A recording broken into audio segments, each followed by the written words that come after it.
जुड़े जल्दी से शुरू करिए। जी भाई साहब नमस्कार। नमस्कार जी, आपका स्वागत है। धन्यवाद। आप हमारे विश्वविद्यालय के कार्यक्रम में पधारे हैं, आपका बहुत बहुत स्वागत है। धन्यवाद, बहुत बहुत धन्यवाद जी।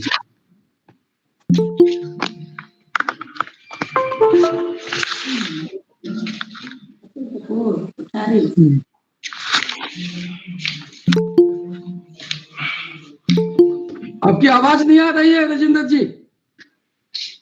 हेलो। हाँ जी सर, नमस्कार जी। हाँ, बोलिए। निज भाषा उन्नति अहे सब उन्नति को मूल, बिन निज भाषा ज्ञान के मिटत न हिय को सूल। आप सबको नमस्कार तथा अंतर्राष्ट्रीय मातृभाषा दिवस की हार्दिक शुभकामनाएं। प्रत्येक समाज व राष्ट्र की पहचान वहाँ की भाषा से होती है। भाषा केवल अभिव्यक्ति का साधन ही नहीं होती, अपितु भाषा संस्कृति की वाहक भी होती है और अस्मिता की बोधक भी। भाषिक दृष्टि से भारत एक समृद्ध राष्ट्र है। यहाँ अनेक भाषाएं और बोलियां बोली जाती हैं। विविधता में एकता हमारी संस्कृति है और यही विविधता हमारी शक्ति भी है। आज का दिन पूरे विश्व में अंतर्राष्ट्रीय मातृभाषा दिवस के रूप में मनाया जाता है, जो मूलतः बांग्लादेश के स्वतंत्रता आंदोलन का आधार वहाँ के भाषा प्रेम के शहीदों को समर्पित है। पंजाब केंद्रीय विश्वविद्यालय में आभासी पटल के माध्यम से आयोजित आज के कार्यक्रम में आप सबका हार्दिक स्वागत है। सर्वप्रथम मैं आज के कार्यक्रम के अध्यक्ष प्रोफेसर राघवेंद्र प्रसाद तिवारी जी, माननीय कुलपति पंजाब केंद्रीय विश्वविद्यालय का हार्दिक अभिनंदन करता हूं। आज के कार्यक्रम के मुख्य वक्ता श्री अतुल कोठारी जी, राष्ट्रीय सचिव शिक्षा संस्कृति उत्थान न्यास का विश्वविद्यालय परिवार की ओर से हार्दिक अभिनंदन। आभासी पटल के माध्यम से जुड़े हमारे सभी सहभागियों को भी विश्वविद्यालय परिवार की ओर से हार्दिक अभिनंदन। अब मैं कार्यक्रम की औपचारिक आरंभ से पूर्व विश्वविद्यालय परंपरा के अनुरूप कुल गान के सम्मान में आप सबसे अनुरोध करता हूं कि हम अपने स्थान पर खड़े होंगे।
अब मैं आज के कार्यक्रम के हमारे मुख्य वक्ता श्री अतुल कोठारी जी के हार्दिक अभिनंदन, औपचारिक अभिनंदन हेतु मैं हमारे कुलपति प्रोफेसर राघवेंद्र प्रसाद तिवारी जी से विनम्र अनुरोध करता हूं कि वह हमारे वक्ता का औपचारिक अभिनंदन करें। जी सर। माननीय अतुल भाई कोठारी जी, डॉक्टर JPN पांडे, हमारे विश्वविद्यालय के सभी सम्मानित शिक्षकगण, विद्यार्थियों, शोधार्थियों व अन्य विश्वविद्यालयों से इस आभासी पटल पर माननीय अतुल जी को सुनने वाले सभी अभ्यर्थीगण, आप सबका पंजाब केंद्रीय विश्वविद्यालय की तरफ से बहुत बहुत स्वागत, वंदन, अभिनंदन है। आज हमारा विश्वविद्यालय एक मिनी इंडिया के रूप में देश के इस पंजाब, बहुत ही महत्वपूर्ण प्रांत पंजाब में कार्य कर रहा है, जहां पर स्टूडेंट, टीचर्स और एम्प्लॉइज तीनों की डाइवर्सिटी बहुत ज्यादा है। करीब 18 प्रांतों से हमारे यहाँ शिक्षक हैं, 12 प्रांतों से कर्मचारी बंधु हैं और करीब 24 प्रांतों से विद्यार्थी हैं।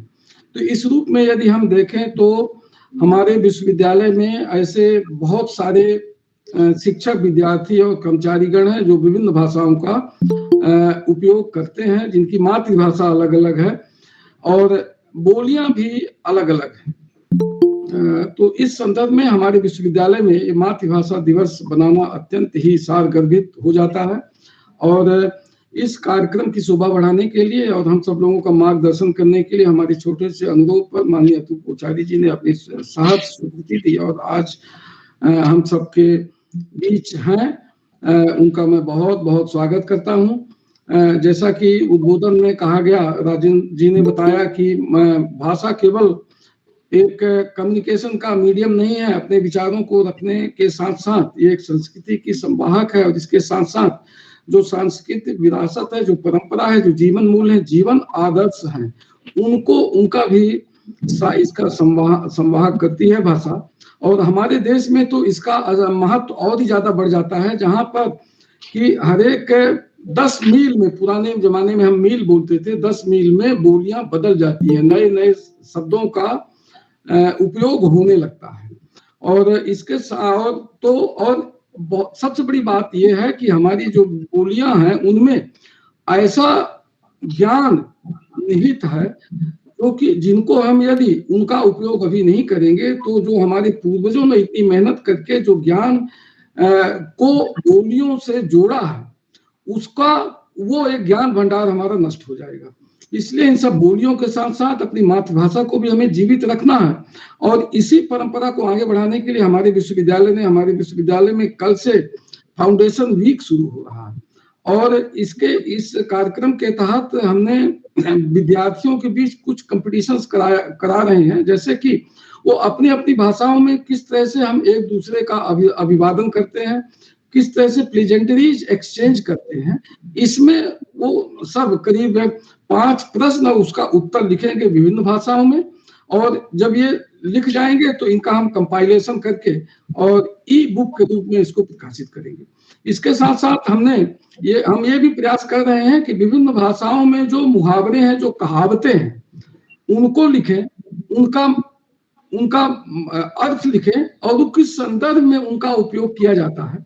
तो इस वर्ष हम मातृभाषा दिवस के उपलक्ष्य में ये 2 हम कार्यक्रम कराने जा रहे हैं, जिसके तहत हम सब अपनी अपनी बोलियों को, मातृभाषाओं को आगे बढ़ाएंगे और एक दूसरे के शब्दों से, भाषाओं से, बोलियों से थोड़ा बहुत हम परिचित भी होंगे, जिससे कि जो हमारी नेशनल इंटीग्रेशन की जो भावना है वो हमेशा हमारे मन में रहे, मन मस्तिष्क में रहे, और हम एक दूसरे से और ज्यादा कनेक्ट हो पाए। जब हम भाषा समझेंगे तो हमारी जो एक दूसरे से के प्रति जो लगाव है, जो प्रेम भावना है, भाईचारा है, वो भी आपस में बढ़ेगा। और हम ये भी प्रयास करेंगे कि हमारे लगातार ऐसे प्रयास होते रहें, जिससे कि हम अपनी मातृभाषा बोलियों को आगे बढ़ाते रहें, उसमें बने हुए ज्ञान भंडार को आगे बढ़ाते रहें। इन्हीं शब्दों के साथ मैं पुनः माननीय अतुल भाई कोठारी का बहुत बहुत स्वागत करता हूं, विश्वविद्यालय के सभी शिक्षकों का, विद्यार्थियों का, शोधार्थियों का, और प्रोफेसर पांडे और जिनको मैं देख पा रहा हूं, सभी लोगों को बहुत बहुत स्वागत करता हूं। जय हिंद, जय भारत। बहुत बहुत धन्यवाद सर। अब मैं आज के हमारे माननीय मुख्य वक्ता श्री अतुल कोठारी जी के औपचारिक परिचय हेतु प्रोफेसर तरुण अरोड़ा जी से अनुरोध करता हूं कि वे हमारे श्रोताओं को हमारे आज के मुख्य वक्ता जी के औपचारिक परिचय से अवगत करवाएं। प्रोफेसर तरुण अरोड़ा जी। धन्यवाद डॉक्टर राजेंद्र जी। संकल्प से सिद्धि की ओर के विचार को चरितार्थ करता पंजाब केंद्रीय विश्वविद्यालय आज आत्मनिर्भर भारत, एक भारत श्रेष्ठ भारत, सशक्त भारत के निर्माण में अपने योगदान को सुनिश्चित करते हुए विश्वविद्यालय द्वारा आज माननीय प्रोफेसर राघवेंद्र प्रसाद तिवारी कुलपति जी के कुशल, योग्य व दृष्टा मार्गदर्शन में अंतर्राष्ट्रीय मातृभाषा दिवस का आयोजन जो कि किया जा रहा है। इस वक्त हमारे साथ आभासी के माध्यम से जुड़ चुके हैं आज के इस विचार गोष्ठी के मुख्य वक्ता प्रोफेसर अतुल कोठारी जी।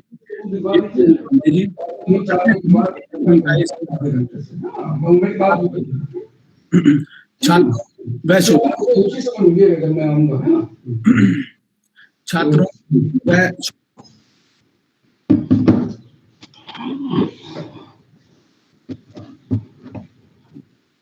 तरुण सर, आपका म्यूट हो गया स्पीकर, प्लीज इसको अनम्यूट कीजिए। तरुण सर। हाँ जी, जी मैं आपका सबका स्वागत करता हूं, और जो जिम्मेवारी मुझे राजेंद्र जी ने दी है वह हमारे आज के मुख्य वक्ता, मुख्य मेहमान श्रीमान अतुल कोठारी जी के परिचय करवाने की दी गई है। श्रीमान अतुल कोठारी जी शिक्षा संस्कृति उत्थान न्यास नई दिल्ली के राष्ट्रीय सचिव की जिम्मेवारी निभा रहे हैं, और आप शिक्षा बचाओ आंदोलन समिति के राष्ट्रीय सह संयोजक के तौर पर भी अपनी जिम्मेवारी का निर्वाह कर रहे हैं। श्रीमान कोठारी जी शिक्षा संवर्धन के कार्यों हेतु निरंतर राष्ट्रीय स्तर पर अपना योगदान दे रहे हैं।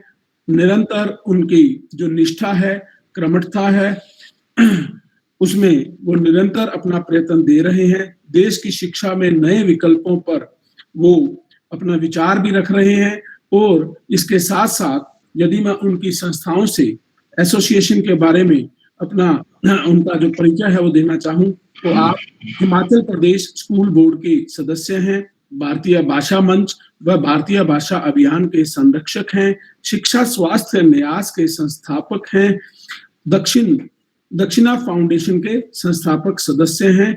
निश्चित तौर पर हमारे विश्वविद्यालय के आवासीय पटल के माध्यम से जुड़े हुए सभी विद्वानों को, प्रतिभागियों को आज सम्मान का अनुभव हो रहा होगा, क्योंकि आज हमारे बीच इतने विद्वान और जमीन से जुड़े हुए जो अपना योगदान दे रहे हैं।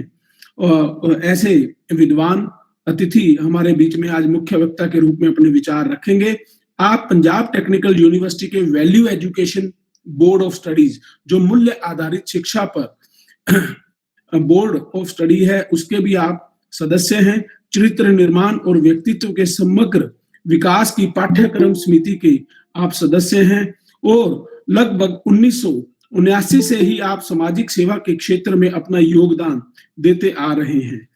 लेखन, संपादन व प्रकाशन के क्षेत्र में आपके जो पब्लिकेशन है, प्रकाशन है, भारतीय शिक्षा राष्ट्रीय संकल्पना, इसके साथ साथ शिक्षा में नए विकल्प का प्रारूप, शिक्षा की स्वायत्तता का संपादन, उच्च शिक्षा इनके संदर्भ में भारतीय दृष्टि, शिक्षा उत्थान द्विमासिक पत्रिका व शिक्षा दर्पण मासिक ई पत्रिका के आप संपादक हैं।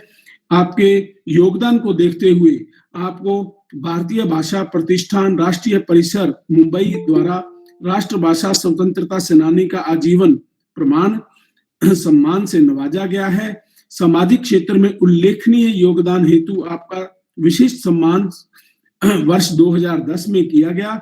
इसके साथ साथ education in social justice organization द्वारा आपका सम्मान किया गया।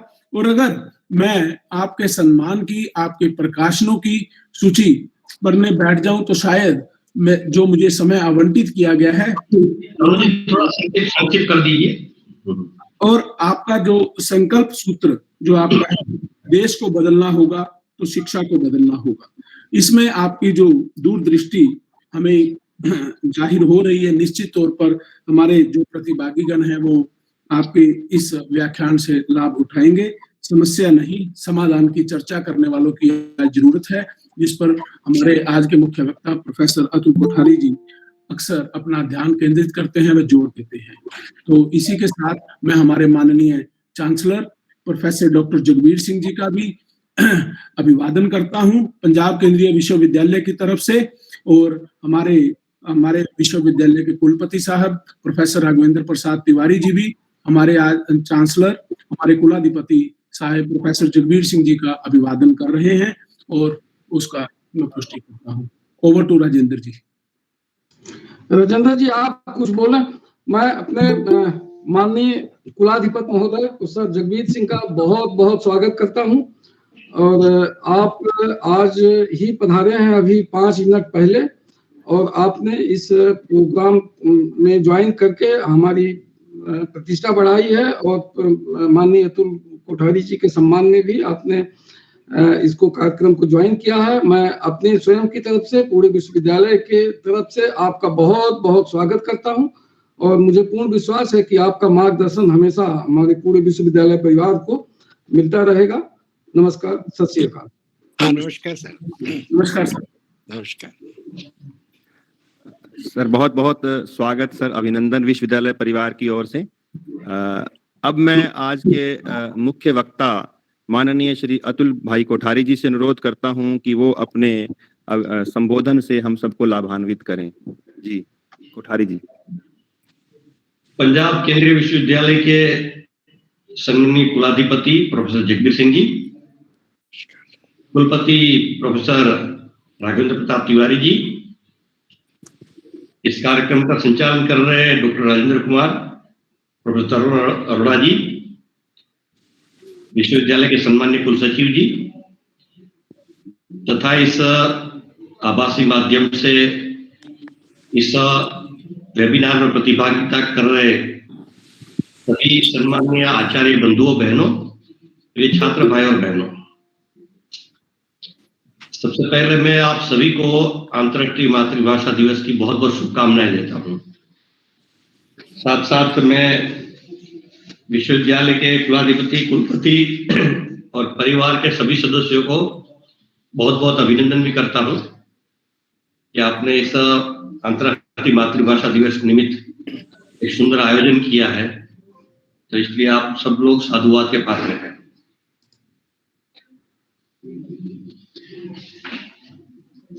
कोई भी दिवस मनाया जाते हैं तो उसके पीछे कोई ना कोई कारण होते हैं। यूनो द्वारा, यूनेस्को के द्वारा विभिन्न प्रकार के दिवस मनाए जाते हैं। ऐसा ही एक अंतर्राष्ट्रीय मातृभाषा दिवस है। हर दिवस के पीछे कोई न कोई, मैंने जैसे कहा, कारण होता है, लेकिन कई बार अनेक दिन ऐसे आते हैं कि जिसमें लोग मनाते तो, लेकिन उसका कारण क्या है, क्यों मनाना है, इसकी स्पष्टता लोगों को होती नहीं है। बस मनाना है इसलिए मना लेते हैं। अंतर्राष्ट्रीय मातृभाषा दिवस के पीछे भी एक बहुत बड़ी घटना है। जब 15 अगस्त 1947 को भारत और पाकिस्तान का विभाजन हुआ, जब भारत का विभाजन हुआ और पाकिस्तान एक नया देश बना। पाकिस्तान के भी दो हिस्से थे। एक वर्तमान में जो पाकिस्तान है, पश्चिम पाकिस्तान उसको कहते थे, और आज का वर्तमान का जो बांग्लादेश, उसको पूर्व पाकिस्तान कहते थे। तो एक प्रकार से भारत माता के 3 टुकड़े हुए थे उस समय। लेकिन कुछ ही समय में, जब पश्चिमी पाकिस्तान की भाषा उर्दू थी और पूर्वी पाकिस्तान की भाषा बंगला थी, लेकिन राजनीतिक वर्चस्व पश्चिम पाकिस्तान का अधिक होने के कारण उन्होंने पाकिस्तान की, समग्र पाकिस्तान की राष्ट्रीय भाषा, राजभाषा वो उर्दू ने तय कर दी। तो इसके विरोध में बंगाल में आवाज उठने लगी और छात्र रास्ते पर आ गए। 21 फरवरी 1952 का दिन दो था कि उस दिन हजारों छात्र रास्ते पर आ गए ढाका विश्वविद्यालय में, और बहुत बड़ा आंदोलन शुरू हो गया। और छात्र वहां से फिर विधानसभा तक पहुंच गए, और फिर वहां पुलिस की लाठियां चली, गोलियां चली, और कई छात्रों ने अपनी मातृभाषा, अपनी राष्ट्रभाषा के लिए अपने जीवन के बलिदान दे दिए। उस समय से वर्तमान बांग्लादेश में 1952 से लेकर आज तक इसको भाषा दिवस के रूप में मनाया जाता है। और शायद दुनिया में एक अपवाद होगा, क्योंकि बाकी मुझे भी इससे ज्यादा जानकारी नहीं मिली है,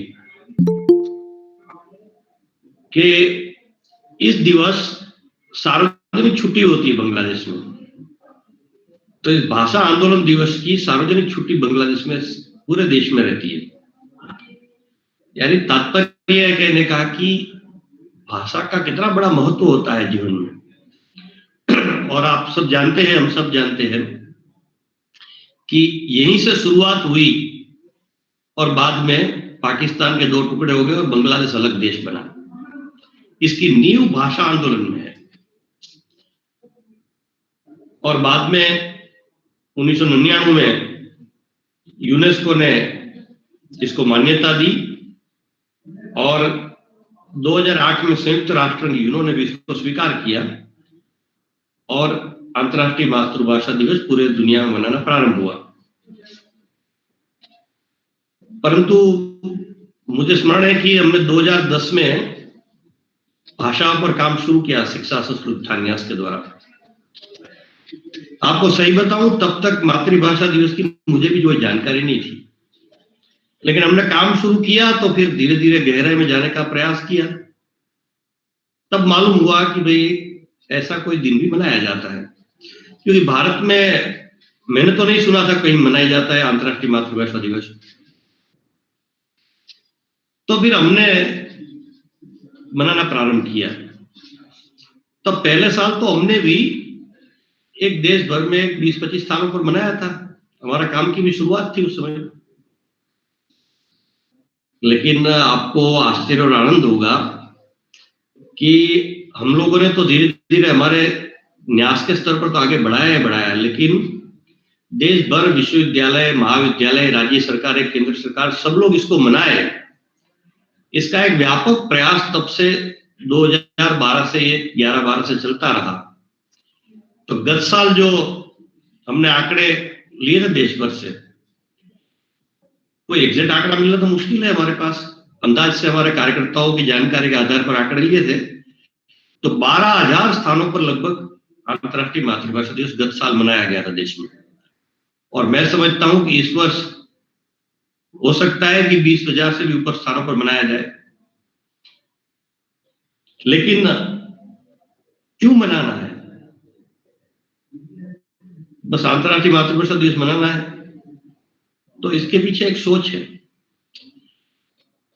यूनेस्को भी या यूनो भी कोई भी दिन मनाते हैं तो उसके पीछे कोई वैज्ञानिक तार्किक विशेष कारण होते हैं, तभी ये दिन मनाया जाता है। और यूनेस्को ने इसीलिए भी मनाना प्रारंभ किया है कि भारत में और दुनिया भर में जो भाषाएं हैं वो कई भाषाएं लुप्तप्राय हो गई और कई भाषाएं लुप्तप्राय होने के कगार पर है। भारत में पिछले 50 वर्षों में लगभग 200 आसपास भाषाएं समाप्त हो गई और वे कई भाषाएं लुप्तप्राय के कगार पर खड़ी है, क्योंकि कई भाषाओं के बोलने वाले कोई 10, 20, 50 लोग बचे हैं। तो 2, 4, 5 साल में वो चले जाएंगे तो ये भाषाएं समाप्त हो जाएगी, क्योंकि एक भाषा समाप्त नहीं होती। मात्र इस भाषा के पीछे जो उस परंपरा है, उस सभ्यता है, उस संस्कृति की महत्वपूर्ण बातें होती है, वो सारी समाप्त हो जाती है। तो ये एक बड़ा महत्वपूर्ण कारण है कि इसलिए अंतर्राष्ट्रीय मातृभाषा दिवस मनाया जाता है कि भाषा की जो विविधताएं है वो धीरे धीरे कम हो रही है और समाप्त होने की दिशा में आगे बढ़ रही बात। तो ये एक पहला महत्वपूर्ण कारण है। और यूनेस्को हर साल कोई ना कोई भाषा के निश्चित विषय भी करता है। इस वर्ष के लिए उन्होंने शिक्षा और समाज में समावेश के लिए बहुभाषिकता को बढ़ावा, बहुभाषिकता को प्रोत्साहन देना, ये विषय तय किया है। देखिए कितना योग है ये कि यूनेस्को ने इस वर्ष को बहुभाषिकता को प्रोत्साहन देने के वर्ष के रूप में घोषित किया और 29 जुलाई 2020 को जो हमारी राष्ट्रीय शिक्षा नीति घोषित की गई भारत सरकार के द्वारा, उस शिक्षा नीति ने भी बहुभाषिकता को काफी प्राधान्य दिया है। तो भारत सरकार ने भी यूनेस्को जो समझता है, मानता है, उसी बात को स्वीकार किया है और माना है कि बहुभाषिकता से ही हमारे देश में भाषाओं का संरक्षण संवर्धन भी होगा और उन भाषाओं के माध्यम से, अपनी अपनी मातृभाषा के माध्यम से ही छात्रों का वास्तविक विकास होता है और इसके आधार पर ही ज्ञान की बातें, शिक्षा की बातें क्रमबद्ध रूप से आगे बढ़ाई जा सकती है। क्योंकि कई बार ऐसा कहा जाता है कि भाषा सिर्फ संप्रेषण, कम्युनिकेशन का माध्यम है। कम्युनिकेशन का माध्यम, संप्रेषण का माध्यम तो है ही है, वो मात्र एक भाग है।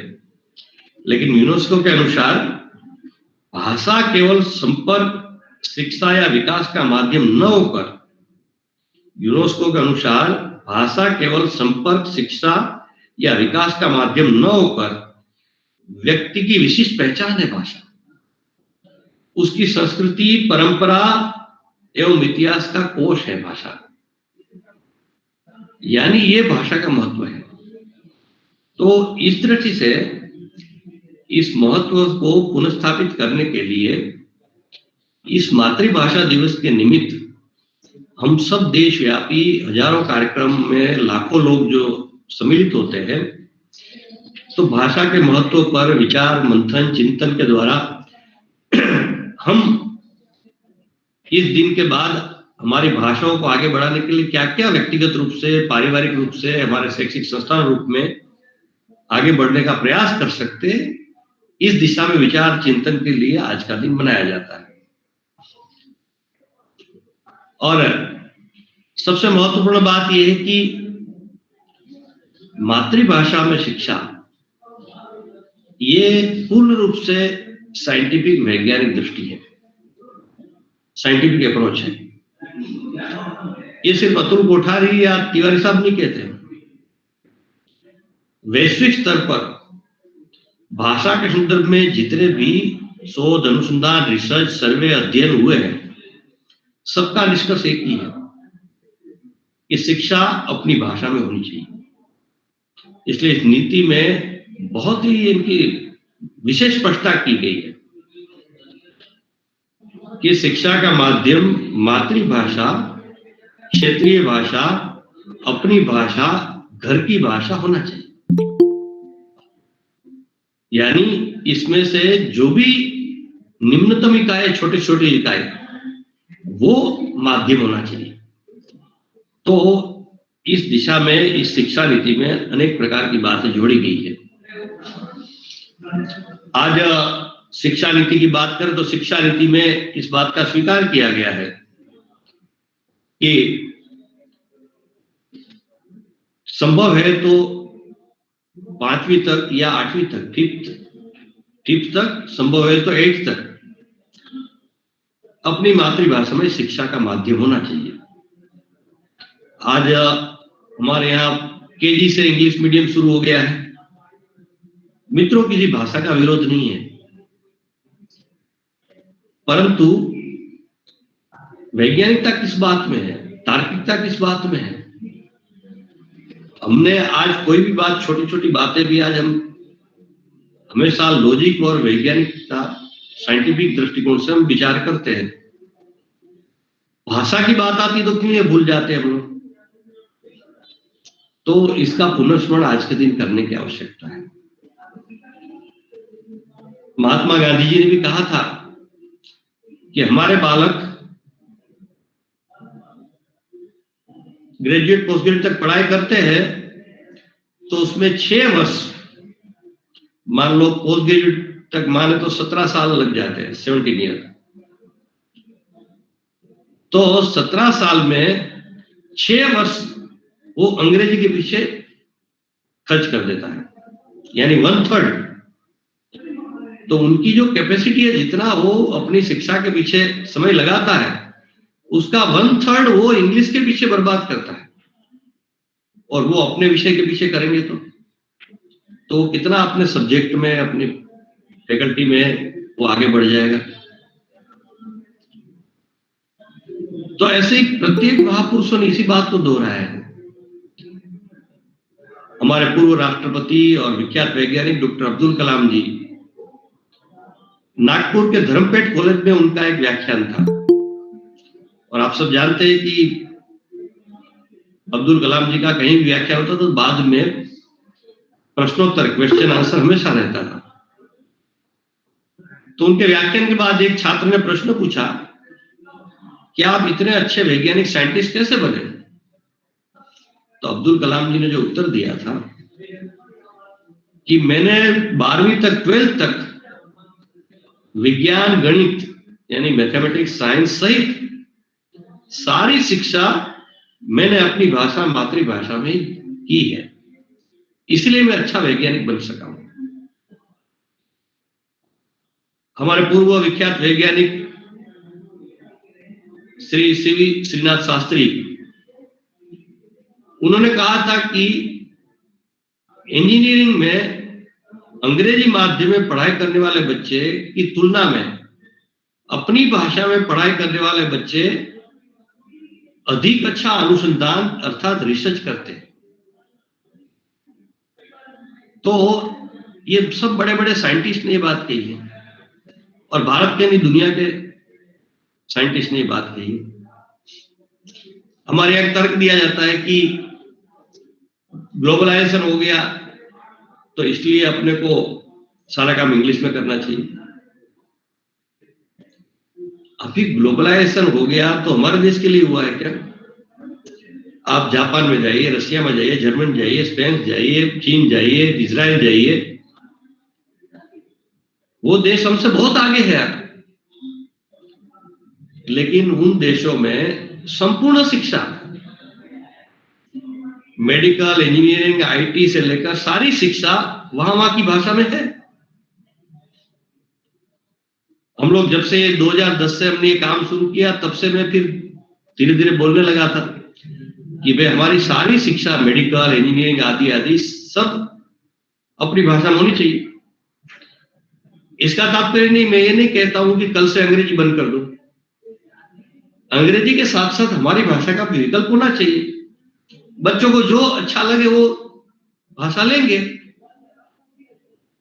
तो कई बार हमारे मित्र मजाक में कहते हैं कि अतुल कोठारी का दिमाग खराब हो गया। तो मैंने कहा कि भाई हमारे बच्चे रसिया और चीन जाकर वहां की भाषा सीखकर वहां की भाषा में मेडिकल की पढ़ाई करते हैं, तब दिमाग खराब नहीं हो जाता। तो ये पूरी दुनिया में यही दृष्टिकोण है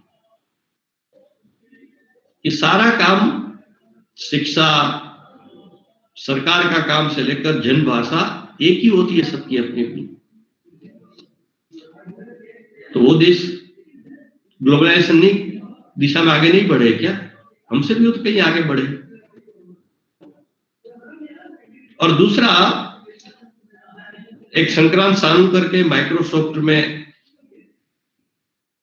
वैज्ञानिक है, वो मूल तो भारत के थे। उन्होंने केजी से एमटेक तक की सारी शिक्षा अंग्रेजी माध्यम में की थी।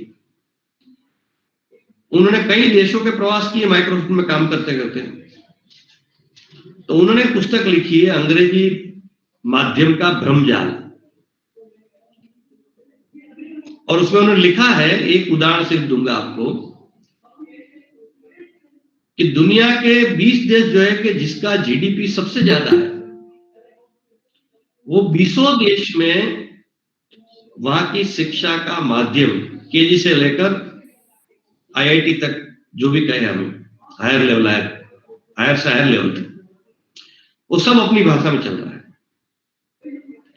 और जो सबसे 20 देश ऐसे कि जिसका जीडीपी सबसे कम है दुनिया में, उस 20 देशों में 16 देश ऐसे हैं कि जहां या तो विदेशी भाषा में उच्च शिक्षा, हायर एजुकेशन दिया जा रहा है, या मिक्स है, इंग्लिश में भी है, वहां की लोकल लैंग्वेज में भी है। कौन सी भाषा विकास की है? तो अपनी भाषा ही विकास भी ऐसा है। हमारा दुर्भाग्य है कि स्वतंत्रता के पहले से जो परंपरा चली उसी को हमने ढोया आगे। हमारी भाषा की शक्ति क्या है वो हम समझ नहीं पाए आज तक। आप देखिए कि अमेज़न ने जब बिजनेस शुरू किया भारत में, तो वो इंग्लिश में ही शुरू किया था। तो अमेज़न जब इनको कुछ लोगों ने पत्र भी लिखे और कुछ लोगों ने उसको बताया भी, समझाया, तो उन्होंने पहले हिंदी में, फिर धीरे धीरे, अरे भाई साहब,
क्षमा करिए डॉक्टर साहब, सुनाई दे रहा है मेरा आवाज?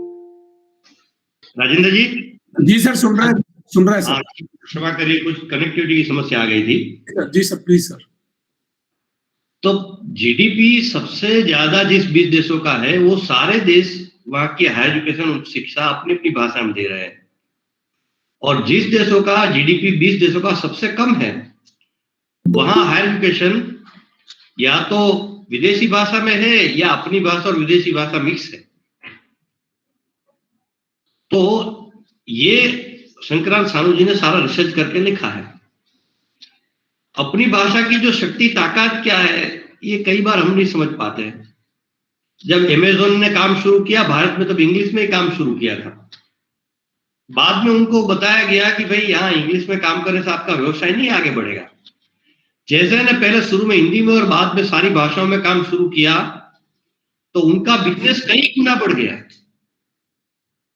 तो हमारा देश इतना बड़ा देश है, इतने करोड़ करोड़ लोग अपनी अपनी भाषा बोलने वाले हमारे देश में है, तो बहुत बड़ी शक्ति है हमारी भाषा की। इसको हम अगर समझेंगे तो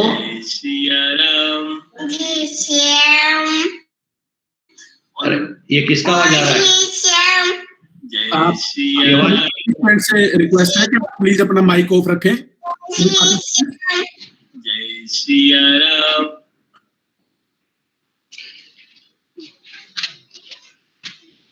चीन में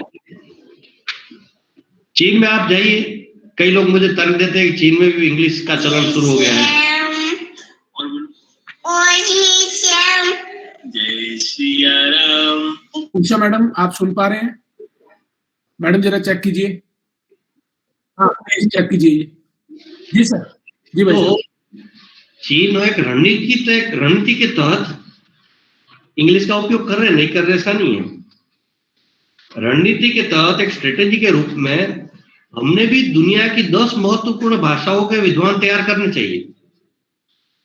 वो इंग्लिश हो सकती है, वो फ्रांसीसी हो सकती है, वो स्पेनिश हो सकती है, वो जर्मन हो सकती है, रशियन हो सकती है, आदि आदि। लेकिन इसका तात्पर्य ये नहीं कि 3 साल के बच्चे को इंग्लिश पढ़ाया जाए। तो हम एक इंग्लिश के ही पिछलग्गू हो गए। वास्तव में हम दुनिया की जो महत्वपूर्ण भाषा है, जिसमें अच्छा वहां रिसर्च हो रहा है, अच्छा लिटरेचर वहां से आ रहा है, साहित्य निकल रहा है, अच्छी किताबें वहां से दुनिया भर में निकल रही है, इन देशों की भाषा के विद्वान हमने तैयार करने चाहिए। तो हम सारी दुनिया का ज्ञान हमारे यहाँ ला सकते हैं। तो इस दृष्टि से ये जो एक गलत तर्क हमारे दिमाग में कहीं घुसा दिया गया है, उसका वास्तव में कोई तात्पर्य नहीं है। जिस देश में जाना है किसी को व्यवसाय की नौकरी के लिए, तो वो भाषा व्यक्ति 3, 4, 6 महीने में सीख सकता है, इसमें कोई बड़ी बात नहीं है।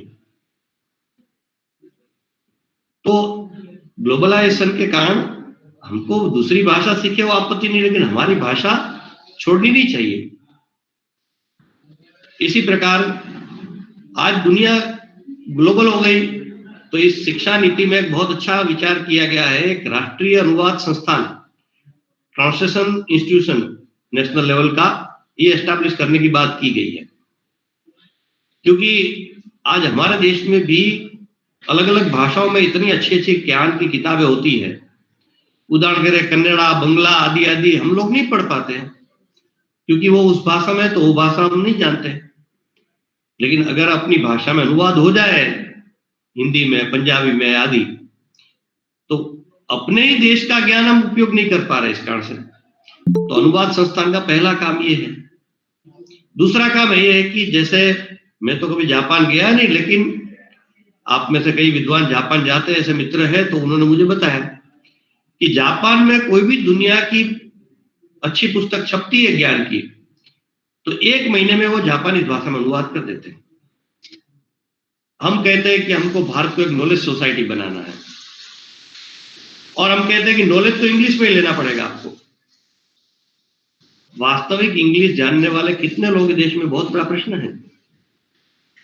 यूपीए सरकार के समय एक नॉलेज कमीशन बना था, उन्होंने अंग्रेजी की बहुत वकालत की थी, बहुत फेवर की थी, लेकिन एक बात उन्होंने इसमें स्वीकार किया था कि भारत में वास्तविक इंग्लिश जानने वाले 1% से ज्यादा लोग नहीं, 1% से ज्यादा लोग नहीं है।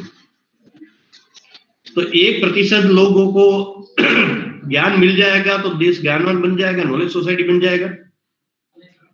जब तक हम अपनी भाषा में हमारा दुनिया का या अपना ज्ञान नहीं पहुंचाएंगे गांव-गांव तक, आप देखिए कि ये विदेशी कंपनी जल्दी समझ गई। ये गूगल और आदि कंपनियों ने सारा ये सोशल मीडिया सब काम भारत की सारी भाषाओं में शुरू कर दिया,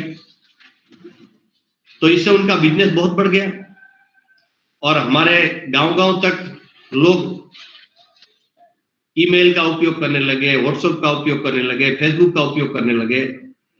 उनकी भाषा में जब बात पहुंची तो वो करने लगे। अगर इंग्लिश में होता तो शायद नहीं कर पाते हो। तो हमको भारत को नॉलेज सोसाइटी बनाए, किसी भी देश को, भारत को नहीं। तो जब तक वहां की स्थानीय भाषा, उनकी मातृभाषा में जब तक ज्ञान नहीं देंगे तब तक वो ज्ञानवान बन नहीं सकता है। दूसरी महत्वपूर्ण बात यह है कि इस शिक्षा नीति में भी भारत रिसर्च में बहुत पिछड़ रहा है। तो इसलिए शिक्षा नीति में एक नेशनल रिसर्च फाउंडेशन एनआरएफ की घोषणा की है। एनआरएफ की घोषणा तो की है, साथ में ये भी बात की है कि भारतीय भाषाओं में रिसर्च के लिए स्पेशल फंड एलोकेशन उसमें किया जाएगा। क्यों? क्योंकि ये विज्ञान कहता है, साइंस कहता है कि क्रिएटिविटी, इनोवेशन, रिसर्च ये अपनी भाषा में हो सकता है और हम उल्टी दिशा में जा रहे हैं। आप देखिए कि इजराइल जैसा छोटा सा देश, 60 लाख आसपास उसकी पॉपुलेशन होगी और भारत के बाद 1948 में वो स्वतंत्र हुआ। उनका वो देश ही नहीं था। दुनिया भर में जो लोग बिखरे हुए थे इजराइल के लोग, और 1948 में इकट्ठे आए अपने देश में। कहते हैं कि जब ये सब आए तब 1948 में वास्तविक जो इनकी मातृभाषा हिब्रू है, हिब्रू सही रूप में जानने वाले 5 लोग भी नहीं थे उनके पास। लेकिन इजराइल के लोगों ने तय किया कि पढ़ाई स्टडी नहीं करेंगे तो चलेगा, लेकिन हम अपनी भाषा में शिक्षा देंगे। आज देखिए छोटा सा इजराइल, वहां 17 लोगों को, 17 लोगों को नोबेल पारितोषिक मिला है और 17 लोगों ने अपनी भाषा हिब्रू में सारा काम किया है। हमारा 135 करोड़ का देश एक नोबेल के लिए तरस जाता है और जितने कुछ नोबेल अपवाद रूप मिले हमारे देश में वो सब ने इंग्लिश में काम किया है। तो इसलिए रिसर्च को आगे बढ़ाना है, तो जब तक हम अपनी भाषा में रिसर्च को प्रोत्साहन नहीं देंगे तब तक वास्तविक रिसर्च होगा नहीं। कट पेस्ट करके पीएचडी की डिग्री तो हम बांट देंगे, लेकिन वास्तविक रिसर्च होगा नहीं। तो इस तरीके से ये रिसर्च भी अपनी भाषा में बच्चे करें, इसके बारे में अपनी अपनी यूनिवर्सिटी में बच्चों को परमिशन भी देनी चाहिए, प्रोत्साहन भी देना चाहिए। तब हम वास्तविक एक आवश्यक नीड बेस्ड रिसर्च जिसको कहते हैं वो हम कर पाएंगे। तो इसका भी प्रावधान इस शिक्षा नीति में साथ साथ किया गया है। इस शिक्षा नीति में और एक अच्छा प्रावधान किया गया है कि आज हमारे हायर एजुकेशन और इसमें भी प्रोफेशनल एजुकेशन, मेडिकल हो, इंजीनियरिंग हो, आईटी हो, मैनेजमेंट हो, वो सब इंग्लिश मीडियम में है। तो इस नीति ने कहा है कि द्विभाषा में हायर एजुकेशन होना चाहिए। यानी पंजाब में इंजीनियरिंग कॉलेज है तो उसमें इंग्लिश में भी होगा और पंजाबी का विकल्प भी होगा। इस दिशा में कार्य शुरू हो गया है, सिर्फ घोषणा नहीं की है नीति में।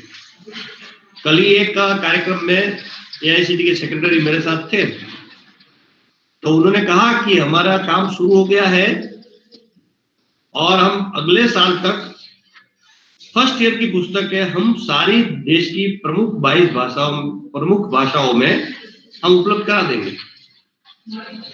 हमारे केंद्र सरकार के शिक्षा मंत्री ने घोषणा कर दी है कि आईआईटी में भी वहां की भाषा में अध्ययन शुरू होगा। और सबसे पहले काशी हिंदू विश्वविद्यालय की IIT में इंग्लिश के साथ साथ हिंदी में IIT के पाठ्यक्रम प्रारंभ हो गए अगले साल। तो ये एक बहुत बड़ी पहल है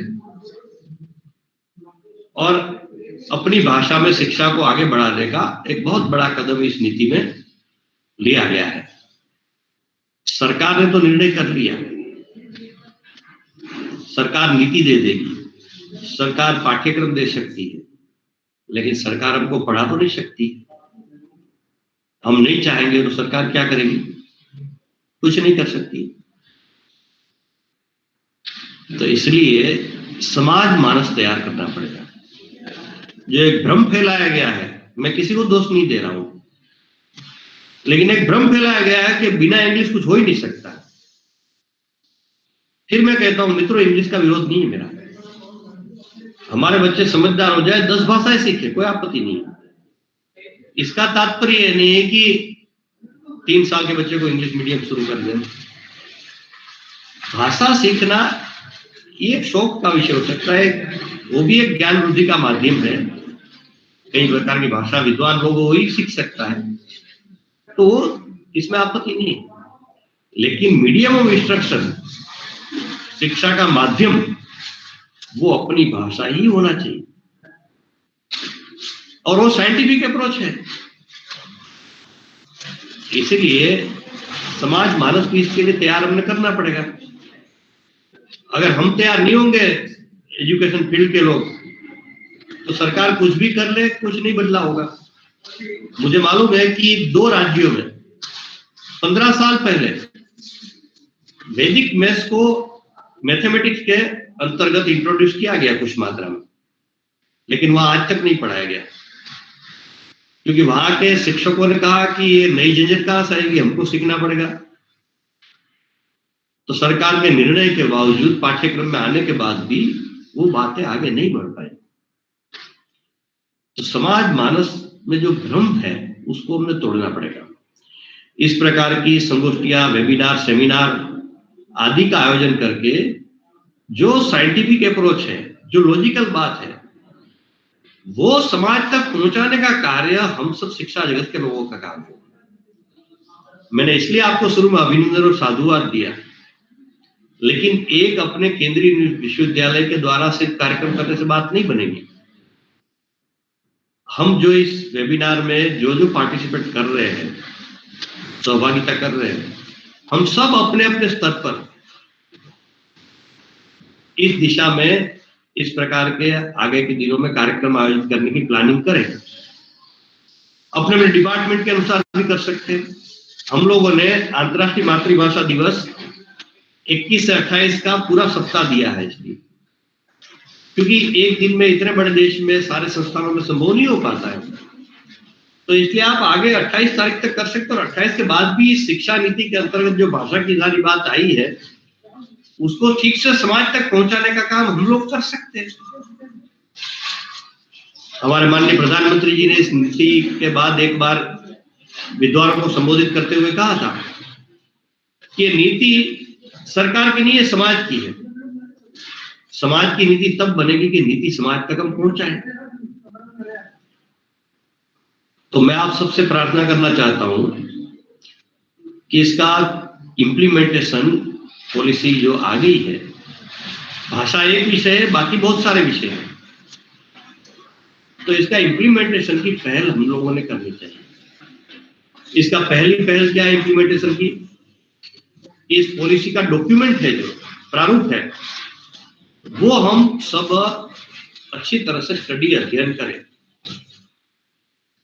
अभी हम लोग आभासी ऑनलाइन है इसलिए मैं पूछ नहीं सकता हूं आपको, लेकिन हम प्रत्यक्ष मिलते हैं तो मैं बात करता हूं। मैं जो यहाँ उज्जैन में हूँ, आज एक बहुत बड़ा कार्यक्रम यहाँ चल रहा है संस्कृत यूनिवर्सिटी में, वहां मैंने पूछा आज सुबह सबको कि कितने लोगों ने स्टडी का, पॉलिसी का स्टडी अध्ययन किया है। तो 200 लोग थे, उसमें से 10 लोग हाथ नहीं उठाए।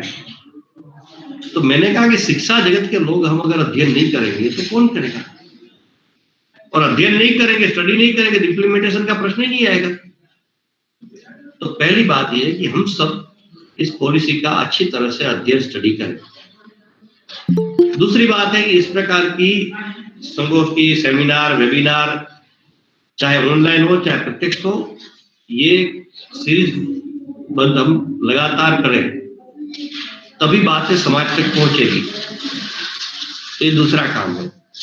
और तीसरा काम है फिर इम्प्लीमेंटेशन का प्रॉपर प्लानिंग। एक टाइम टेबल बनाना पड़ेगा, क्रमबद्ध करना पड़ेगा। एकदम इस पॉलिसी की भाषा की, मान लो भाषा की आज बात करें तो भाषा की जितनी बातें हम तुरंत अगले साल इंप्लीमेंट कर देंगे, संभव नहीं है। एक एक कदम आगे बढ़ाने की बात होनी चाहिए। जैसे हमारे एक मित्र IIT में प्रोफेसर है, उन्होंने कहा मुझे, इस नीति में आने के बाद हमने मिक्स पेडागोजी यानी दोनों भाषा में पढ़ाना प्रारंभ कर दिया, इंग्लिश और हिंदी। वो हिंदी भाषी प्रांत में, हिंदी की बात की, हम पंजाबी भाषी प्रांत में पंजाबी हिंदी जो भी वहां आवश्यक है वो कर सकते हैं। ये फर्स्ट स्टेप हो गया। दूसरा स्टेप क्या कि नेक्स्ट ईयर की एग्जाम में हम बच्चों को पंजाबी, हिंदी, इंग्लिश तीनों भाषा में से जो भी उनको अच्छी लगती है, इनकी पकड़ है, उनको इजी लगती है, उस भाषा में आंसर शीट उत्तरवही में लिखने का परमिशन दे। ये सेकंड स्टेप हो गया। और तब तक हमारे पास 1.5 या 1.5 साल मिल जाएगा तो हम अपनी पुस्तकें ट्रांसलेशन भी शुरू करें। इंजीनियरिंग के लिए तो AICTE देगा, लेकिन सबके लिए AICTE नहीं देगा, तो हम भी यूनिवर्सिटी में ये काम कर सकते हैं अपने अपने स्तर पर। तो इस प्रकार एक टाइम टेबल बनाना पड़ेगा। मैं हमेशा कहता हूं कि सेकंड फ्लोर पर जाना है हम लोगों को, तो जंप लगाकर नहीं जा सकते, एक एक स्टेप ही, एक एक सीढ़ी चढ़नी पड़ेगी। तो ऐसा एक टाइम टेबल भी हमने पॉलिसी का बाद में बनाना पड़ेगा। तब फिर सरलता से बातें, कोई फर्स्ट स्टेप पर खड़ा है, उनको कहे फोर्थ पर जाना है आपको, तो लोग इजीली चले जाएंगे। उनको कहेंगे थर्ड पर खड़ा है और 60 स्टेप है और 60वां सीढ़ी है, वहां पहुंचना है, तो कहेंगे भाई अभी नहीं, बाद में सोचूंगा। तो इसलिए इस प्रकार का एक टाइम बाउंड प्लानिंग अच्छी तरह से भी हम लोगों ने करना पड़ेगा। और ये जो भाषा की बात है, अंतिम बात मैं आपके सामने रखना चाहता हूं कि मूल समस्या क्या है हमारी, कि भाषा का स्वाभिमान हमारे देश में नहीं है, बहुत कम हो गया। कि हमारी भाषा है, उनका स्वाभिमान होना चाहिए। जब तक ये स्वाभिमान नहीं जगेगा तब तक बात आगे नहीं बढ़ेगी। और दूसरी अपनी भाषा की बात है कि इस नीति में भी स्वीकार किया है और पूरी दुनिया स्वीकार करती है कि हमारी भाषा मोस्ट साइंटिफिक है।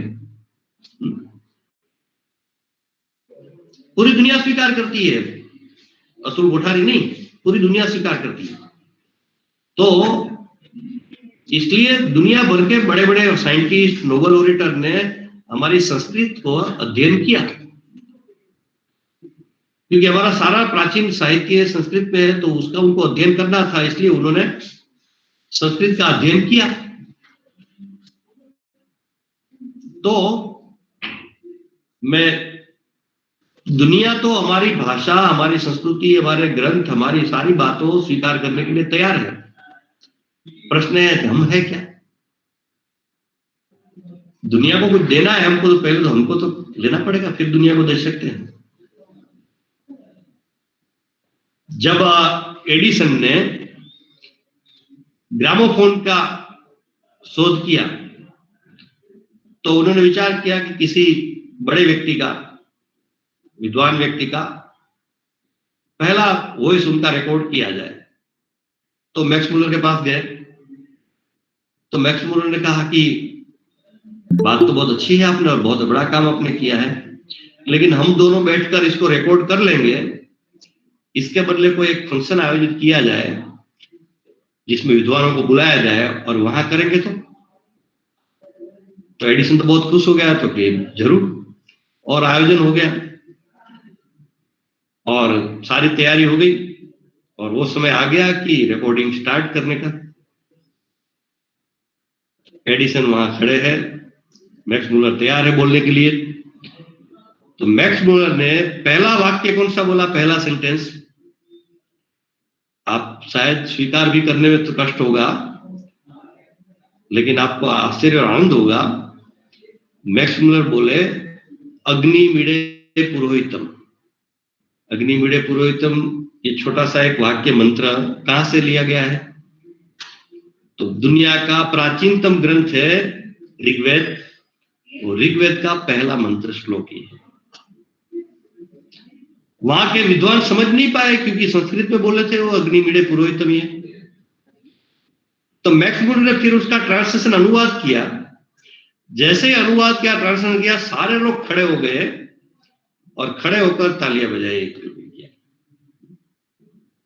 और फिर मैक्स मुलर ने कहा कि मैं भारत के ऋषि मुनियों को प्रणाम करना चाहता हूं कि जिन्होंने दुनिया को इतना श्रेष्ठ ज्ञान दिया है। तो पूरी दुनिया हमारे ज्ञान के पीछे है, पूरी दुनिया हमारी भाषा, हमारा ज्ञान, इस सब का सम्मान, स्वागत करने के लिए तैयार है। लेकिन इसके लिए पहले हमने तैयार होना पड़ेगा। तो ये भाषा का अपना स्वाभिमान जगाना पड़ेगा। जब तक हमारे अपनी बातों का, अपनी भाषा का, स्व का स्वाभिमान नहीं होगा। आज तो ऐसी बात है कि चंद पैसों के लिए लोग अपनी भाषा को ठोकर मारकर चले जाते हैं। जिस देश के नागरिक को अपनी भाषा का स्वाभिमान नहीं होता है, उसको दुनिया में भी सम्मान नहीं मिल सकता है। इसलिए मित्रों, बड़ी बड़ी बातें करने की जरूरत नहीं है। आज के दिन मैं आपसे विनम्र प्रार्थना करना चाहता हूं कि मैं एक पत्रक आपको दिखाता हूं। अभी आपको दे नहीं सकता हूं, लेकिन दिखाता हूं। और अगर आप जिनको भी चाहिए तो मेरा ईमेल मान्य तिवारी साहब के पास है, आप मुझे ईमेल भेजेंगे तो आप जैसे कहेंगे व्हाट्सएप पर, फेसबुक पर, ईमेल से मैं आपको ये पत्रक भेज दूंगा। तो मैंने एक वीडियो सोशल मीडिया पर 2 दिन पहले डाला है, उसमें मैंने ये बात कही है। बस वही पुनरावृत्ति संक्षिप्त में करके मेरी बात पूरी करता हूं कि मैंने कहा आप अपने यूनिवर्सिटी, कॉलेज में, स्कूल में, सब जगह अंतर्राष्ट्रीय मातृभाषा दिवस मनाएंगे, वो जरूर करिए, लेकिन अपने घर में भी अंतर्राष्ट्रीय मातृभाषा दिवस मनाएं। ये पत्रक जो आपके सामने है, इसमें छोटी छोटी 12 बातें, 12 पॉइंट्स है, बड़ी बड़ी बातें नहीं। तो घर में इस पत्रक पर चर्चा करिए सब मिलकर, 15 मिनट, आधा घंटा, जो भी समय आपके पास हो, और तय विचार करिए कि इसमें से कौन सी बात हम कर सकते हैं अपने परिवार में। और व्यक्तिगत रूप से भी अंतर्राष्ट्रीय मातृभाषा दिवस आप मनाएं कि मेरे जीवन में इसमें से कौन सी बात मैं नहीं कर रहा हूं, वो एक नई बात इस अंतर्राष्ट्रीय मातृभाषा दिवस निमित्त में शुरू करूंगा। उदाहरण करके, आप में से कितने लोग अपने हस्ताक्षर, सिग्नेचर अपनी भाषा में कर रहे हैं? बहुत छोटी बात है। नहीं अगर करते हैं तो वहीं से प्रारंभ करें। तो ऐसी छोटी छोटी बातें लिखिए इसमें कि आप अपने घर, कार्यालय, ऑफिस, दुकान, सब पर नाम पट्टिका, नेम प्लेट जिसको अंग्रेजी में कहते हैं, वो अपनी भाषा में लिखते हैं क्या? हम अपने लेटर लिखते हैं या कहीं चेक लिखते हैं या कुछ भी इस प्रकार के डॉक्यूमेंट में अपनी भाषा का प्रयोग करते हैं क्या? अपने बच्चों को अपनी मातृभाषा के स्कूल में, विद्यालय में पढ़ाई के लिए भेजते हैं क्या? इस प्रकार की छोटी छोटी बातें हैं। हम अपना समाचार पत्र, न्यूज़पेपर अपनी भाषा का पढ़ते हैं क्या? तो बड़ी बड़ी बातें करने से बड़ा बदलाव नहीं आता है। छोटी छोटी बातें जीवन में धारण करने से बड़े बदलाव की दिशा में हम अग्रसर हो सकते हैं। तो मेरी यही आपसे विनम्र प्रार्थना है कि ऐसी कोई एक बात अपनी भाषा की दृष्टि से, इस 12 बातों में से, 12 में से आप एक शुरू करें मातृभाषा सप्ताह के निमित्त। कम से कम अपना हस्ताक्षर, अपना सिग्नेचर अपनी भाषा में करना प्रारंभ करें। तो मुझे लगता है कि ये 21 फरवरी 21 फरवरी 2021 ये आपके जीवन में माइलस्टोन बनेगा। आपको हमेशा जीवन पर याद रहेगा कि इस मातृभाषा दिवस निमित्त मैंने हस्ताक्षर मेरी भाषा में प्रारंभ किया था। आपका स्वाभिमान बहुत मजबूत हो जाएगा, मक्कम हो जाएगा और आप अपनी भाषा की दिशा में स्वाभिमान पूर्वक पूरी दुनिया में सीना तान कर खड़े रह सकते हैं। ऐसी स्थिति हम सब की होनी चाहिए, आनी चाहिए। इस दिशा में छोटी सी दिन शुरुआत करें, ऐसी आप सबसे विनम्र प्रार्थना करते हुए मैं मेरी वाणी को विराम देता हूं। मुझे इस महत्वपूर्ण कार्यक्रम में आपने निमंत्रित किया, इसलिए विश्वविद्यालय के माननीय कुलाधिपति, माननीय कुलपति सहित विश्वविद्यालय परिवार, आप सभी का बहुत बहुत धन्यवाद। धन्यवाद सर। आपने मातृभाषा के महत्व को वैज्ञानिक दृष्टि से प्रस्तुत किया। आपने भारतीय भाषाओं हेतु भी एक लंबा संघर्ष किया, जिसकी परिणति राष्ट्रीय शिक्षा नीति 2020 में भारतीय भाषाओं के महत्व को स्वीकार किया गया है। भाषा की दृष्टि से निसंदेह भारत अपार संभावनाओं का देश है और राष्ट्रीय शिक्षा नीति 2020 का क्रियान्वयन भारतीय भाषाओं को वैश्विक क्षमताओं से परिपूर्ण करने हेतु मील का पत्थर सिद्ध होगा।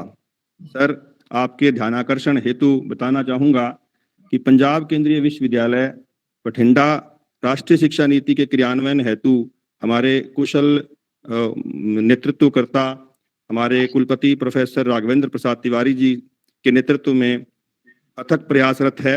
सर के नेतृत्व में विश्वविद्यालय के अध्यापकों की एक टीम ने राष्ट्रीय शिक्षा नीति 2020 का पंजाबी में अनुवाद कर दिया है और IQAC जो है विश्वविद्यालय का सेल, उसमें राष्ट्रीय शिक्षा नीति 2020 के लिए अनेक संगोष्ठियों का आयोजन किया गया है, जिसमें राष्ट्रीय शिक्षा नीति के विविध आयामों को दिखाया, उस पर चर्चा की गई है। और सर के नेतृत्व में हम प्रयासरत हैं कि विश्वविद्यालय जो है भारत का अग्रगण्य विश्वविद्यालय बने, जिसमें राष्ट्रीय शिक्षा नीति का क्रियान्वयन हो सके। हम आज बहुत अपने आप को सौभाग्यशाली महसूस कर रहे हैं कि आज अंतर्राष्ट्रीय भाषा दिवस है, मातृभाषा दिवस है और हमारे दरमियान हमारे कुलाधिपति जी भी जुड़े हुए हैं।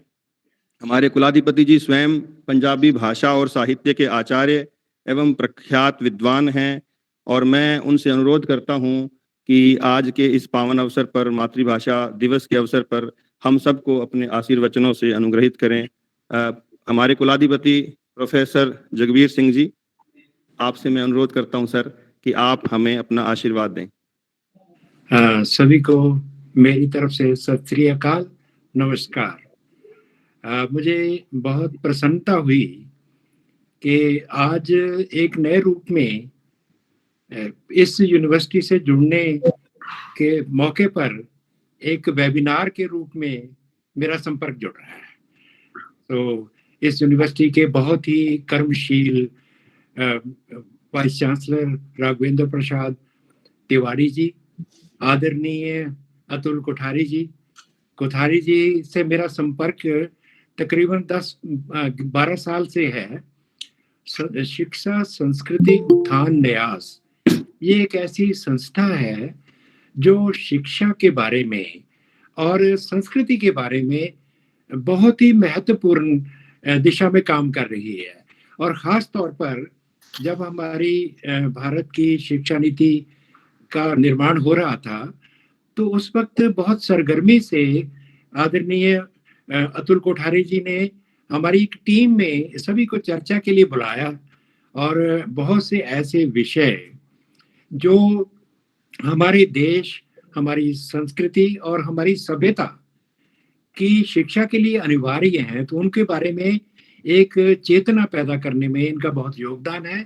मैं सबसे पहले तो इनको बहुत मुबारकबाद देता हूँ कि आज इस विश्वविद्यालय में मेरे प्रथम संपर्क के मौके पर ये मेरे सामने बैठे हैं। दूसरी बात, आज का जो वेबिनार है, ये मातृभाषा दिवस के रूप में मनाया जाता है और इसका बहुत इसकी ज़रूरत थी, क्योंकि मैं समझता हूँ कि 1835 की बात याद कीजिए, जब हमारा देश कॉलोनियल दौर से गुजर रहा था, तो उस वक्त भी एक शिक्षा नीति बनाई गई थी। लॉर्ड मैकाले जिसको कहते हैं, 1835 के लगभग उन्होंने बहुत ही संक्षेप रूप में अपनी शिक्षा नीति हमारे लिए घड़ी, क्योंकि वो तो एक उपनिवेशवादी शासन था, तो उन्हें हमारे देश के ऊपर शासन को कायम रखने के लिए उन्होंने कहा कि भारत की शिक्षा की नीति के लिए 3 ई इंपॉर्टेंट है। 3 ई का मतलब ई, इंग्लिश, एजुकेशन एंड एम्प्लॉयमेंट। कितना मास्टर स्ट्रोक उसने लगाया कि एक ही झटके में हमें अपनी भाषा और संस्कृति से उखाड़ फेंक दिया।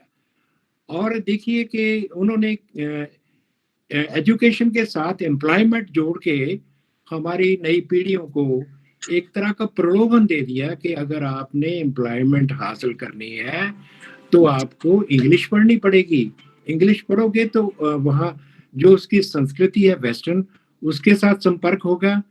तो हमारी 10,000 साल पुरानी जो संस्कृति थी उसको तो उन्होंने एक मार्जिनलाइज कर दिया। तो देखिए कोठारी जी ने हमारे देश में जो सबसे प्राचीन, दुनिया की सबसे प्राचीन ज्ञान पुस्तक है, ज्ञान पाठ है, ऋग्वेद की बात की। आप देखिए कि जब दुनिया में कोई बहुत ज्यादा संस्कृति का उत्थान ही नहीं हुआ था, तो हमारे ज्ञान ग्रंथ में भाषा के बारे में एक खूबसूरत बात कही गई है कि भाषा क्या करती है। भाषा उन्होंने कहती है कि द लैंग्वेज, इंग्लिश में पहले मैं बात उसकी करना चाहता हूँ कि language cuts infinite forms in the ocean of existence.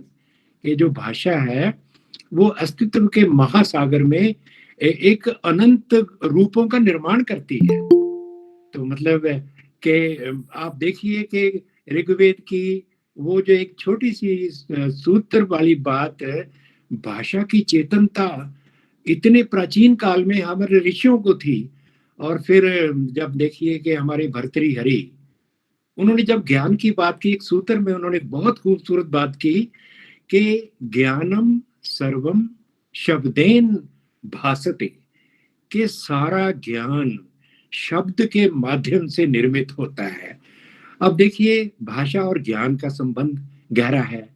Kothari जी ने बात की कि ज्ञान को ग्रहण करने के लिए भाषा जरूरी है, और भाषा, मातृभाषा और भी जरूरी है, क्योंकि मातृभाषा वो माध्यम है जो जिसके द्वारा हम अपनी भावनाओं का और अपने विचारों का सिर्फ आदान प्रदान नहीं करते।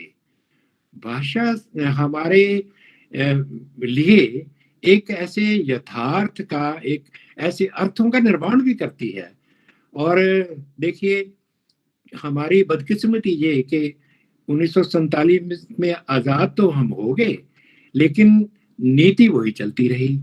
ये तो हमारी जो नई सरकार ने एक क्रांतिकारी जो नीति शिक्षा के बारे में बनाई है, उसकी 2 बातें महत्वपूर्ण है। एक तो ये भारत केंद्रित नीति है, क्योंकि अगर भारत के वासी हैं तो हमारी शिक्षा का मूल आधार अपने देश क्यों ना हो।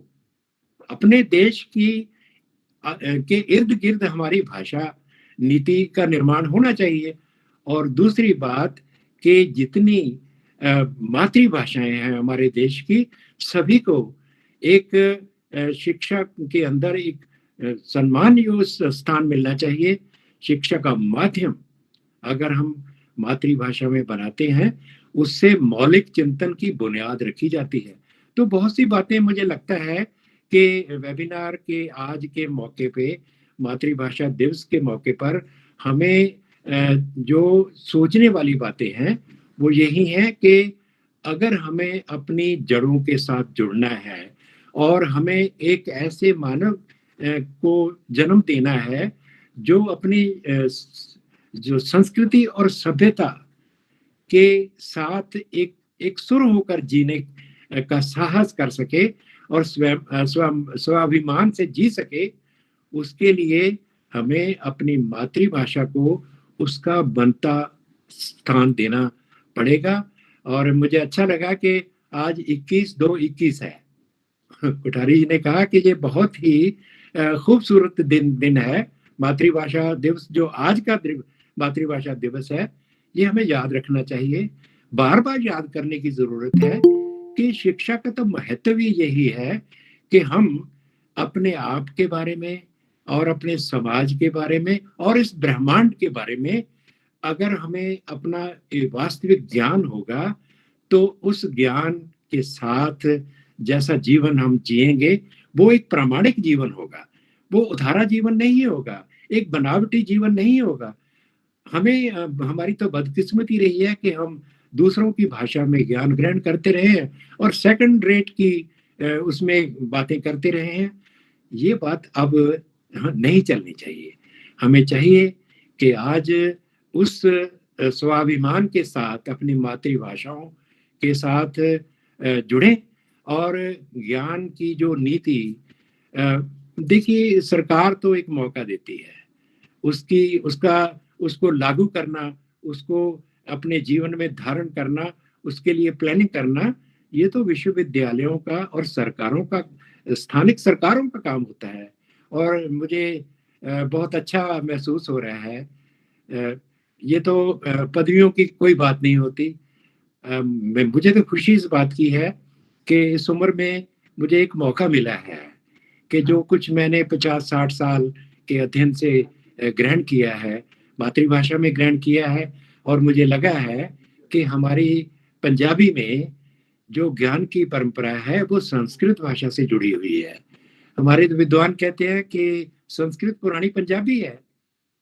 भाई जोत सिंह ने ये पहली बात कही थी कि जो संस्कृत है, क्योंकि सप्त सिंधु की ये भाषा है, तो ये तो प्राचीन पंजाबी है। और ये बात मुझे नासुदी सूक्त का जब मैंने अनुवाद किया तो उस वक्त मुझे महसूस हुआ कि आराम से अगर छोटे उसको संधि छेद करके आप अगर ऋग्वेद के उस सूत्र को, जो दुनिया का पहला दार्शनिक सूत्र है, उसको अगर पढ़ेंगे तो आपको लगेगा कि इसमें तो सारे पंजाबी के शब्द हैं। सो खैर मैं समझता हूँ कि आज बहुत सी बातें करने का समय नहीं है। अध्यापक होना, अगर मैं लेक्चर में कर जाऊं तो फिर 50 मिनट पूरे होंगे। फिर भी मैं अपनी वाणी को विराम देता हुआ अपनी प्रसन्नता जाहिर करता हूँ आदरणीय अतुल कोठारी जी के प्रति। उन्होंने एक आज के वेबिनार में एक बहुत ही महत्वशील जो भाषण दिया, और माननीय कुलपति राघवेंद्र प्रसाद तिवारी जी का, जिन्होंने मुझे कहा था कि मैं आपको वहाँ रिसीव करने आऊँ। मैंने कहा ये औपचारिकता है, नहीं, हमें ज़रूरत नहीं। आप बहुत महत्वपूर्ण एक वेबिनार का आयोजन कर रहे हैं, मैं उसमें शामिल होऊंगा। मैं आते ही 5 मिनट भी लगे, जैसे ही मैं होटल में आया तो मैंने ऑन कर लिया, तो मुझे बहुत प्रसन्नता हो रही है। बहुत बहुत धन्यवाद। बहुत बहुत धन्यवाद सर। आज के इस महत्वपूर्ण दिवस के अवसर पर आपका आशीर्वाद भी हमें प्राप्त हुआ, और निसंदेह मातृभूमि और मातृभाषा, इनका कोई विकल्प नहीं होता। और आपके जो प्रेरणादायक शब्द हैं हमारे जीवन में हमें आगे बढ़ने के लिए प्रेरणा देंगे और इस दिशा में कार्य करने के लिए हमारे लिए ऊर्जा का कार्य करेंगे। अब मैं प्रोफेसर तरुण अरोड़ा जी से अनुरोध करता हूं कि वो आज के कार्यक्रम हेतु औपचारिक धन्यवाद ज्ञापन प्रस्तुत करें। प्रोफेसर तरुण अरोड़ा जी। धन्यवाद राजेंद्र जी। दोस्तों, धन्यवाद ज्ञापन के इस कर्तव्य का निर्वाह करते हुए मैं प्रथमतया आज इस कार्यक्रम के अंतर्राष्ट्रीय मातृभाषा दिवस के अवसर पर आभासी विचार गोष्ठी के मुख्य वक्ता श्री अतुल भाई कोठारी जी का विश्वविद्यालय परिवार की ओर से आभार व्यक्त करता हूं। अपने संबोधन में आपने न केवल मातृभाषा के महत्व, शक्ति व बल्कि उसके सामाजिक, आर्थिक व शैक्षणिक परिवेश में जो विस्तार सहित चर्चा की है, वह निश्चित तौर पर आज पंजाब केंद्रीय विश्वविद्यालय के पटल पर जुड़े प्रतिभागियों के लिए हितप्रद साबित होगी। इसके साथ ही आपने जिस सरल व सुगम ढंग से विश्वविद्यालय के अंतर्गत प्रशासनिक कार्यकलापों व शैक्षणिक गतिविधियों में स्थानीय भाषाओं को उपयुक्त महत्व देने के लिए नीति नियोजन, समय सारणी व प्रभावी क्रियान्वयन के लिए जो आपने हमें प्रेरित किया है, वह निश्चित तौर पर अभिनंदनीय है। इसके साथ ही मैं हमारे आज के इस कार्यक्रम की शोभा बढ़ा रहे हमारे माननीय कुलाधिपति प्रोफेसर डॉक्टर जगबीर सिंह जी का, उनकी गरिमामयी उपस्थिति के लिए विश्वविद्यालय परिवार की ओर से, आयोजक समिति की ओर से हार्दिक आभार व्यक्त करता हूं एवं माननीय कुलपति महोदय जी से यह अपेक्षा करता हूं कि आप इसी तरह भविष्य में भी हमें अपना आशीर्वाद देकर हमारे विश्वविद्यालय के आगामी कार्यक्रमों में हमें अपना आशीर्वचन देकर हमें कृतार्थ करेंगे, अनुग्रहित करेंगे एवं आपकी गरिमामयी उपस्थिति में हम ऐसे शैक्षणिक प्रयासों को जारी रखेंगे। आपकी उपस्थिति हमारे लिए प्रेरणादायक व ऊर्जादायक होगी। और इसके साथ साथ मैं धन्यवाद ज्ञापन करना चाहूंगा हमारे माननीय कुलपति प्रोफेसर डॉक्टर राघवेंद्र प्रसाद तिवारी जी का, जो कि अतुल कोठारी जी ने और हमारे माननीय कुलपति महोदय ने उनको एक कर्मयोगी का जो उपनाम दिया है, वास्तव में वह बहुत ही उचित है और उन्हीं के मार्गदर्शन से हम पंजाब केंद्रीय विश्वविद्यालय उत्कृष्टता के पथ पर अपनी यात्रा बनाए हुए है। और इसके साथ साथ मैं धन्यवाद ज्ञापन करना चाहूंगा हमारे साथ जुड़े हुए इकबाल सिंह जी का, JPN पांडे जी का एवं श्री मुकेश अरोड़ा जी का, सभी संकाय सदस्यों का, शोधार्थियों का, विद्यार्थियों का एवं विद्वान अतिथि गणों का, जिन्होंने अपने बहुमूल्य समय में से समय निकालकर आज इस कार्यक्रम में अपनी उपस्थिति दर्ज कराई। आप सबका धन्यवाद। जय भारत, जय हिंद। अब मैं कार्यक्रम के अंत में आपसे अनुरोध करता हूं कि हम सभी राष्ट्रगान के सम्मान में खड़े होंगे।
आप सबका बहुत बहुत आभार जुड़ने के लिए। धन्यवाद।